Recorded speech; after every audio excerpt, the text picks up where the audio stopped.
ఇంట్లో ఎలాంటి కూరగాయలు లేనప్పుడు దాదాపు అందరికీ గుర్తుకు వచ్చే వస్తువు కోడిగుడ్డు. అందరూ ఇష్టంగా తింటారు, పైగా చిటికెలో వండేయచ్చు. Boiled egg, omelette, egg curry, egg fry ఇలా అనేక ఆప్షన్లు ఉంటాయి. మరి ఆమ్లెట్ మంచిదా, ఉడకబెట్టిన గుడ్డు మంచిదా అనే విషయంపై భిన్నాభిప్రాయాలు ఉన్నాయి. ఈ రెండింటిలో దేనివల్ల ఎక్కువ ఆరోగ్య ప్రయోజనాలు ఉన్నాయో ఈ వీడియోలో తెలుసుకుందాం. ఉడికించిన గుడ్లు పోషకాహారానికి గొప్ప మూలం. ఇందులో 78 కేలరీలు ఉంటాయి. ఇది శరీరానికి కావాల్సిన ప్రోటీన్లు, కొవ్వులు, విటమిన్లు, ఖనిజాలను అందిస్తాయి.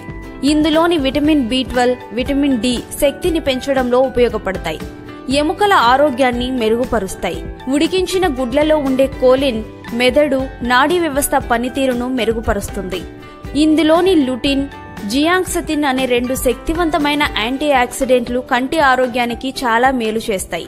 పెద్దవారిలో వచ్చే శుక్లాలను తగ్గించడంలో ఎంతగానో సహకరిస్తాయి.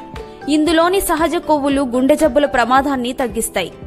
ఇక ఆమ్లెట్ల విషయానికి వస్తే రుచిపరంగా ఆమ్లెట్ ను చాలా మంది ఎంతో ఇష్టంగా తింటూ ఉంటారు. ఉడికించిన గుడ్డులో ఉన్నన్ని పోషకాలు ఆమ్లెట్ ద్వారా లభించకపోవచ్చు. పైగా శరీరంలో అదనపు కొవ్వును, కేలరీలను పెంచుతాయి. దీంతో బరువు తగ్గాలనుకున్న వారికి ఇది ప్రతికూలంగా మారుతుంది. అయితే ఉల్లిపాయలు, కూరగాయలు, ఆకుకూరలు వంటి వివిధ రకాల ఆహార పదార్థాలతో కలిపి తీసుకుంటే ఆకలి నియంత్రణలో ఉంటుంది. బరువు పెరగాలి అనుకున్న వారికి ఉపయోగపడుతుంది. దీంట్లో ఉండే ఐరన్ వల్ల ఎర్ర రక్త కణాలు వేగంగా ఉత్పత్తి అవుతాయి. దీంతో శరీర అవయవాలకు ఆక్సిజన్ సరఫరా సక్రమంగా జరుగుతుంది. అయితే తరచూ ఆమ్లెట్ తినడం వల్ల గుండెకు సంబంధించి వ్యాధులు వచ్చే అవకాశం ఉంటుంది.